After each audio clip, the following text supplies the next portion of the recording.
It's another September pay-per-view that I've not seen since the night it aired, and on paper the card looks alright. But was it? Was this one a good show?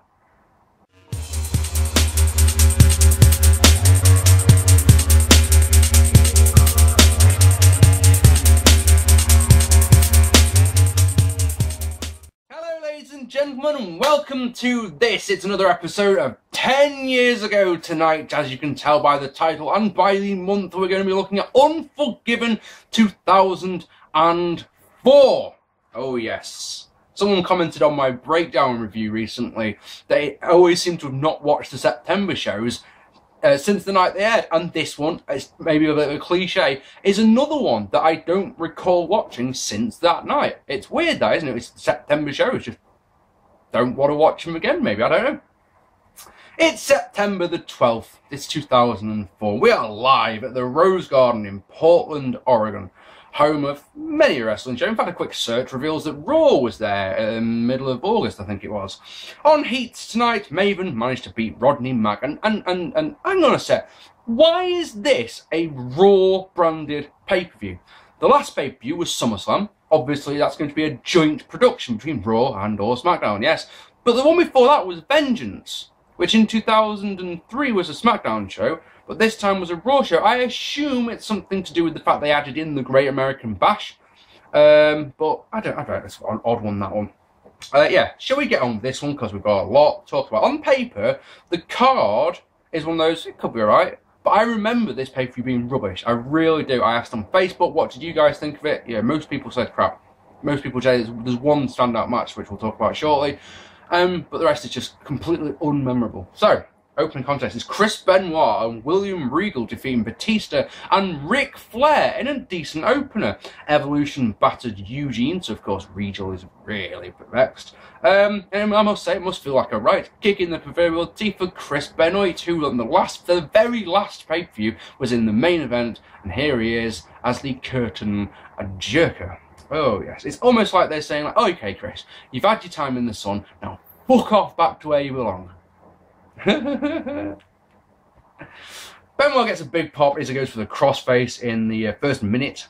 Regal gets a lovely T-bone suplex on Batista as both teams make quick tags. The faces batter Flair in the corner. I mean, seriously, batter him. Regal tags in, yeah, hits at least 10 left-handed, because of course he's left-handed, punches to the face, tags in Benoit. Benoit comes in, at least 10 right-handed punches, which of course leads to the famous Flair flop, which gets a massive, massive pop, believe it or not.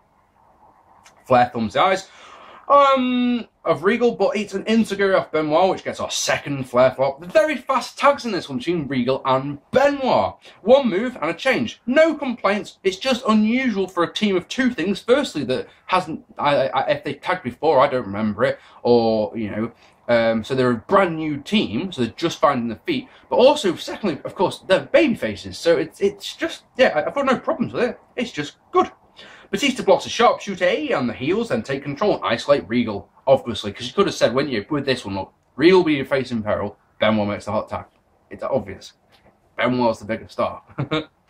Yeah. And they take control, isolate Regal, leading to the figure four, which Benoit makes the save. He blocks. Breaks, that's the one, yay. Flair tries again, Regal cradles for two. Regal hits a suplex from Batista and a heel lock to show off what a damn evil bastard Batista is. And a heel lock. A heel lock? Do I mean a chin lock by that? I think I do, you know. A heel lock doesn't make a lot of sense, but saying that, if you were to read my notes, you'd be sat going, I don't know what that means, person. That doesn't make any sense. King spends more time making jokes at Eugene's expense than actually calling the match, because, you know, he does that. It's light years better, though, than what it is today, promise you. Batista and Regal's heads collide, and it's a tag to Flair and a hot tag to Benoit, who unloads with chops, German suplexes, and the diving headbutt. He tries the sharpshooter, but Flair thumbs the eyes. Benoit shrugs it off, though, and a crossface. Batista makes the save by simply, oh, this is brilliant. Batista just wanders over. He doesn't drop an elbow, and he literally just picks Benoit off and slams him. Ha ha ha ha. Then spinebuster Regal just because he can. They end up on the outside while Flair tries to figure four again, but it's countered into the crossface for the win. And get this, yeah, for an opening contest, 15 minutes and 5 seconds. I really enjoyed this. The fast tags gave it a fresh dynamic. The crowd were hot throughout the entire match. There was nothing bad. And honestly, and I genuinely hand on heart mean this, yeah, this match is the best that Flair's looked in ages. Honestly, he looked good. In the back, Christian and Trish Stratus argue about who Tyson Tomko will go with. I assume they're splitting up, so Tyson Tomko's got to go to one of them, so they argue about that. And then Trish is worried about there's this mystery woman who's been attacking her. She's worried about that. Trish says, I'm worried that some mystery woman keeps jumping me from behind. Christian retorts, well, it wouldn't be the first person to get you from behind. Trish uses her womanly wiles to convince Tomko to go with her. Christian's left all on his own and turns to the camera and says, well, she is a slut. Nothing wrong with this whatsoever. Trish Stratus defeating Victoria in a good match to retain the Women's Championship. Have I mentioned how fucking awful Victoria's theme music have? Have I? Have I? I'm a girl with my bad self. With my bad self. With my bad self. I don't know what that one means, folks. I have not a clue. Oh my god. Anyway, King's pervy commentary raises its ugly head here again as Trish had recently suffered a broken hand. So King says that he should have given a full body physical. Victoria lays in some nice hands, then picks Trish up in a military press and drops her into a gutbuster. Ah, oh, that's lovely. There's one little problem with this, and that's that Victoria has got a great big brace on her right knee. And so it's one of those, look, there's your story. She injures herself doing the move. Trish works the knee. Do they do that? Do they fuck? Trish rounds Victoria into the ring post first, then puts on an armbar like a good one, though. That one will do. Technical wrestling equals dead crowd, as we all know. When that one doesn't work, Trish pulls Vicky up by the hair and slams her, then puts on a main event sleeper because she's an evil woman.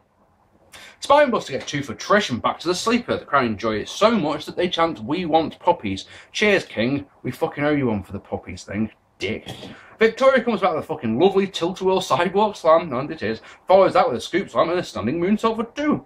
Chick kick is countered with a big-ass headbutt. Then Victoria does what any good woman would do.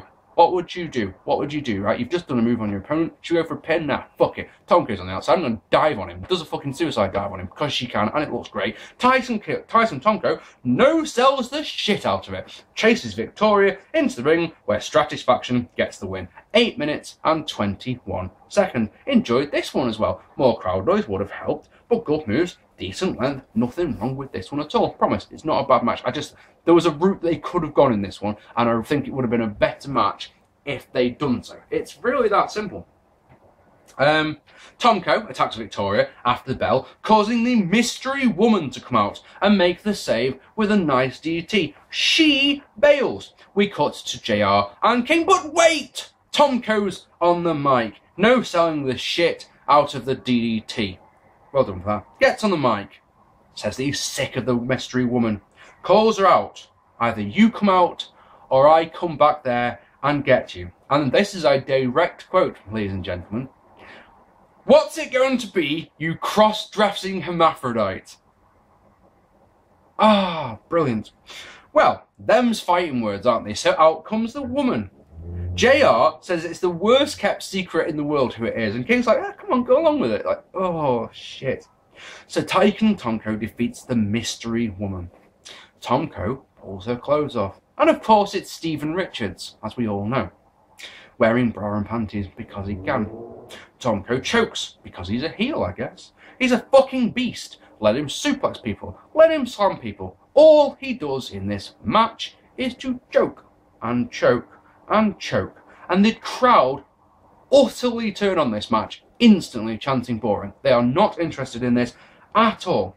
Tomko responds to the boring chants by putting on a neck vice. That's a deadly move. Richards comes back with a few punches. Tomko calls him a sissy. So Richards does what any good cross-dresser does, when being called a sissy, and puts on the, well, let's try it, testicular claw of doom! Why not? We also could have gone with testicular claw of discomfort. You tell me which one you prefer and we'll use it in the future. But Stephen Richards far more asked about the state of his bra. So of course that's wide open for a sit-out swinging neckbreaker thing. Gets him up top. It's almost like an F5, but the other way around. How's that sound? That gets the pin at 6 minutes and 24 seconds. Now, I've tried my hardest to remain calm while telling you about this absolute abomination, that's the one, of this match. Let me tell you what I've written on my notes, and these are in capitals, alright? This, friends, was absolute fucking dog shit. Put shit like this on Raw, and give me a proper match on a pay-per-view that I fucking paid for. It's made worse by the fact that I had enjoyed the 2 preceding matches more than I expected, so had high hopes for the rest of the show. Fuck this match, and fuck this storyline. And that sums it up nicely, I think. Shockingly poor, -1 star. It's offensive. It's not a wrestling match. It does not deserve to be on pay-per-view in any way, stretch or form. It's just bad. Okay? Chris Jericho then defeating Christian in a good ladder match to win the vacant Intercontinental Championship. Why is it vacant, I hear you ask, Mark? I thought Edge was the champion. Well, the title is vacant because Edge has torn his groin. Christian attacked Jericho on an episode of the highlight reel, thus turning heel. Bischoff wanted to make a match between the two of them, and seeing as they were on Raw and there was happened to be a cage, they're like, why would I do it inside a steel cage? Christian says, no, because last time I was in a cage match with Jericho, he hurt my back and I was out for months. It's like, well, isn't that the whole point? No, so Jericho's like, well, fuck it. Why are we doing a ladder match? Which Christian's happy about. And like, alright, why not? Alright, okay. Surely a ladder match is more dangerous than a cage match, but yeah, fuck it. So, why? It really is one of those, why not? Okay, so Christian starts Jericho around, gets suplexed a few times and launched to the outside and mixed a CLB chant, so it's getting over nicely. Y2J gets the first ladder, tries to throw it at Christian, who spots it and moves. Insecure by Jericho, and he gets a second ladder. Christian tries a baseball slide that misses, and he hits ladder to the gut. Jericho charges with the ladder, but Christian ducks, and the ladder goes into the ring post. They brawl into the crowd, then they brawl at ringside, and Jericho using a camera cable to choke Christian, but Christian comes back with an unprettier on the outside. Death. He takes the ladder into the ring and climbs, getting to the belt before Jericho yanks him down. Ladders are set up in the corner by the CLB, but Y2J counters an Irish whip, so he goes face first into his own creation. Damn. Jericho is then whipped into an upright ladder. Christian again sets up a ladder in the corner and catapults Jericho into it. Looks amazing, trust me, it does. And it got a big pop as well. Jericho has a ladder set up on him in the corner, but he's able to push it into Christian's face as he charges. It's like the ladder's, Jericho's in the corner, the ladder's here, and Christian comes charging, so he just simply pushes the ladder, bounces off Christian. Nice and easy. Jericho rides the ladder off the ropes into Christian's legs. Jericho wants a bulldog, but Christian stops him in midair and tosses him into the ladder, trapping a leg in the rung so he falls down face first. A nice drop kick to the face follows by Christian, who climbs, but Jericho gives him the finger. The bastard. And Christian, like a complete goon, gets down. He thinks, do you know, fuck that belt. That guy's just flipped me the bird. And, you know, no one does that to me. I could get, no! Goes and charges after the belt. And you're looking at, this is one of those times where suspension of disbelief is so important in wrestling, isn't it? But this is one of those times where you're looking at it and going, oh, you're so dumb. Why are you doing that? Why on earth are you doing that? Sorry, rather warm. It's a lovely, lovely day here in the Poge. Oh, dear. He charges at Jericho with a ladder, but it's drop kicked into him, obviously. Because why wouldn't it be? Bulldog on the ladder by Jericho, followed by some squashy with a ladder. With the ladder, sorry, not a liar. That's a type of harp, isn't it? Lion Salt lands on the ladder, but Christian had moved, so Jericho goes knee first onto the ladder. He climbs again, Christian climbs again slowly so Jericho can stop him again, but Christian grabs the belt and knocks Jericho and the ladder over. In a nice moment, Jericho uses the ladder to swap Christian down to a massive pop. Jericho puts the ladder over Christian and climbs slowly so that Christian can escape and stop Jericho escaping. Again, it's so stupid. This spot, you can see these spots coming a country mile away, and they distract from the match and they take out of the match, I think. It's one of the reasons why I can't rate this match any higher than I actually have, because it's just one of those, because that's just, yeah, nice spots, nothing in between, and it takes way too long to set these spots up. Also, there's the slow climbing thing in ladder matches that I don't like. I understand that because you're in so much pain, you can't climb as fast as you could. But for fuck's sake, in one of those, if it was real, just fucking suck it up, get your belt, and then you can worry about being in pain later, is what I say, maybe. Anyway, Walls on top, a la Royal Rumble 2001. Christian falls off. Jericho climbs. Christian knocks the ladder over, and Y2J lands hard on his ass on the side of the ladder. Lands right on his tailbone. As someone who's had a recent break in his tailbone, I can tell that he wouldn't be sitting down properly for a while. Christian brings in the Jeff Hardy ladder and climbs. Jericho uses a normal ladder to climb as well, as it looks like Jericho hits it looks like it's meant to be a one-handed bulldog off the ladder, and then Jericho climbs up, gets the belt at 22 minutes and 29 seconds. Some of the spots were great, some looked nice. This match was way, way, way too long. About 7 minutes too long. Maybe, go about 12. It's because they took so long to set up all the spots. So you sat there going, it's an alright match. It's a good match. It's not a great match. Is probably the best I can say about this one. It's alright. It's not, if you want to watch a ladder match, this isn't the one you choose to watch. Let's put it that way. Next, Shawn Michaels defeating Kane in a decent no disqualification match. So Kane has his new bride, Lita, with him. They got married 8 days, that's the one. 8 days after SummerSlam, in a ceremony that saw Kane come out to an orchestral version of his theme music. That was fun. Lita wearing a stunning black dress. Matt Hardy interrupted. Obviously, Matt Hardy got owned. Obviously, got chokeslammed off the stage, which is lovely. This one came about a long time ago, actually. The night after Bad Blood, you had, I think it was Jim Ross trying to get Triple H and Shawn Michaels to shake hands. Out comes Kane, puts a chair around Michaels' neck, and then drops a leg off the top rope, I think it was, or off Brett's rope, onto the chair, and that caused internal injuries. We got to see one of those rare things. It was the condom full of blood, so obviously he's got a condom with a bit of fake blood in his mouth. When the spot's gone down, he bites into the condom, spits all the fake blood out. Looks good, looks effective. That's how it's done. Someone should ask me things like that on my Q&A. I love talking about things like that. Eric Bischoff's wedding gift to Kane was an open contract for a match with whoever he chose at Unforgiven. He didn't think to go, I think I'll just go for a title match, to be honest. No, the thing is, Lisa realises that it's for both of them. It's the gift for both of them. So Lita signed Shawn Michaels to the match, and of course, if it's for both of them, sure, it's a handicap match, is it not? But no, it's just Kane. So, very back and forth to start this one. Very back and forth. I did say she put the Shawn Michaels in there, because I can see myself going off for saying, no, you didn't say who it was against. Yeah, it was against Shawn. All good. Very back and forth at the start here. Kane chokes Shawn Michaels in the corner with his boot. Now, that could, underlined here, could be some good-ass psychology in there. If he came back from a throat injury, work the throat. It's good. Shawn hits a Pescada to the outside, then Kane makes me laugh by hiding behind Lita. Brilliant. Spanish table is prepped. Kane slams HBK onto it. It doesn't break because it's fucking evil. So Kane opts to suplex him through it instead. More choking, then Kane puts Shawn Michaels on the apron and elbows him in the throat. Yes. Sidewalk slam and a standing choking, then a neck vice. It's all good. It's hurting the neck and the throat. It's good. Lita acts as cheerleader for Shawn, but it looks like as soon as he starts to come back, he hits a lariat to the throat. Hey, happy days. A desperation DDT puts Kane down. Outside, Shawn is thrown into the ring steps and busted open. Kane gets a chair, puts it in the ring. HBK again tries to come back, but is beaten down. Kane tries a big boot on a big boob on the outside. So Shawn rams his head into the ring post.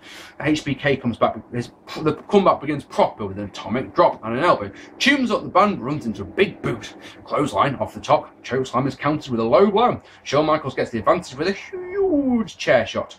Kane wants a chair shot of his own, but Lita takes the chair off him. Sweet chin music is countered. Chokeslam is countered. Sweet chin music to the right shoulder, not to the face. Gets the win. 18 minutes and 2 seconds. Shawn annoyed me in this one because he didn't bother selling the throat once. And the thing is, it's one of those times where this was a good match. I enjoyed this match so much more than I was expecting to. But I'm sat there with the come on, you got these Kane's doing everything right. Shawn, you're the best wrestler ever.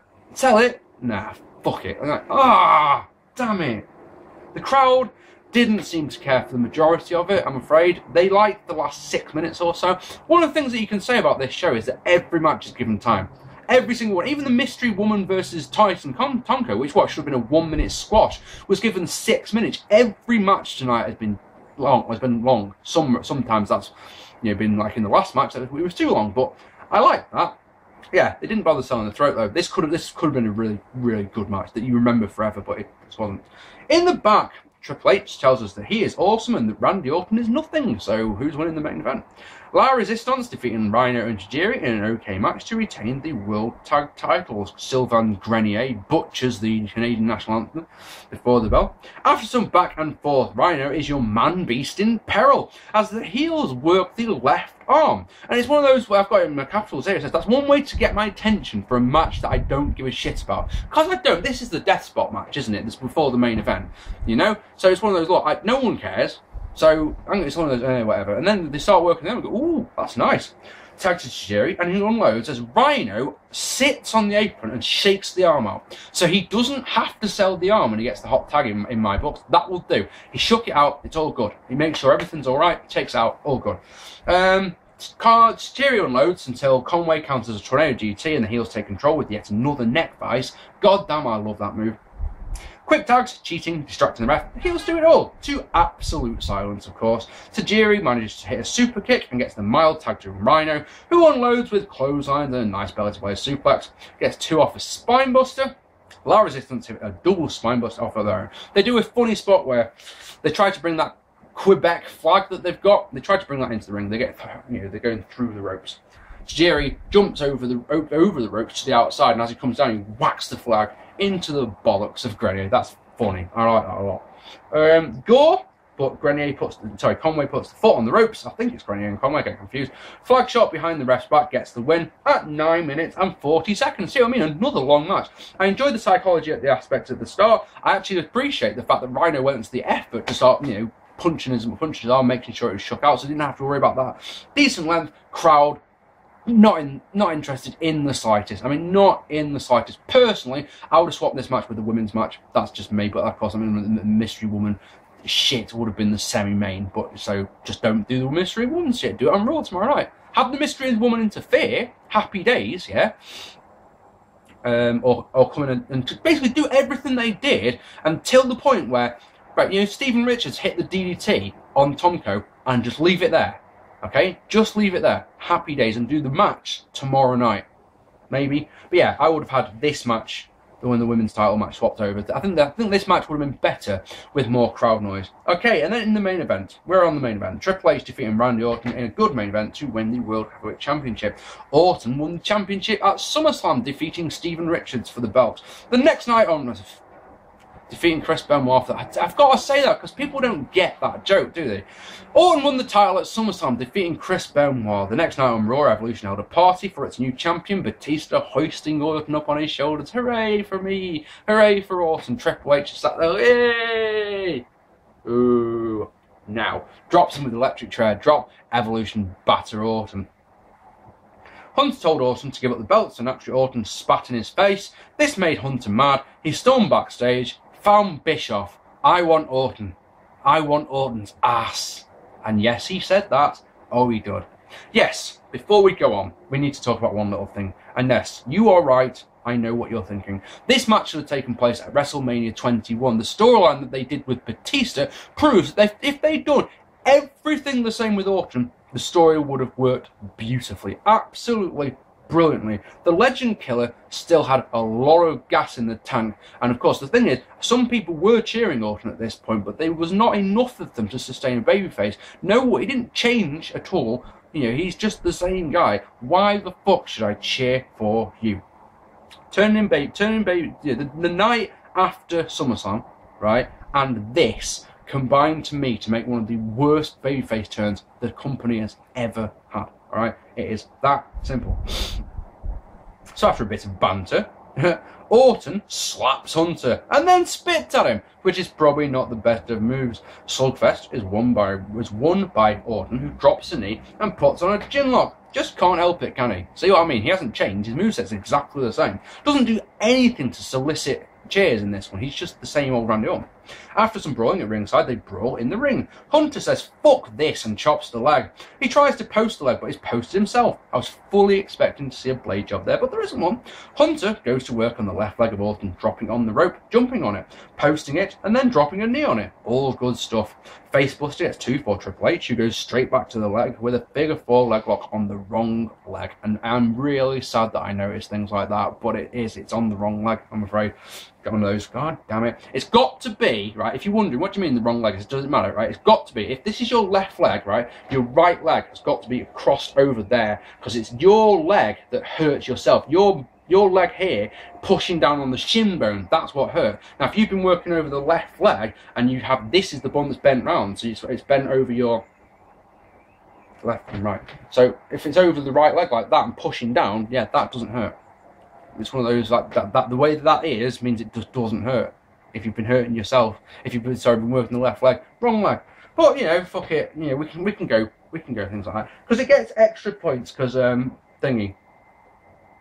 It gets extra marks. We'll give it marks for trying because it is working the leg. We'll give it extra marks and give it some more marks back because Triple H does what any good heel does and grabs the ropes and pulls himself up. Brilliant.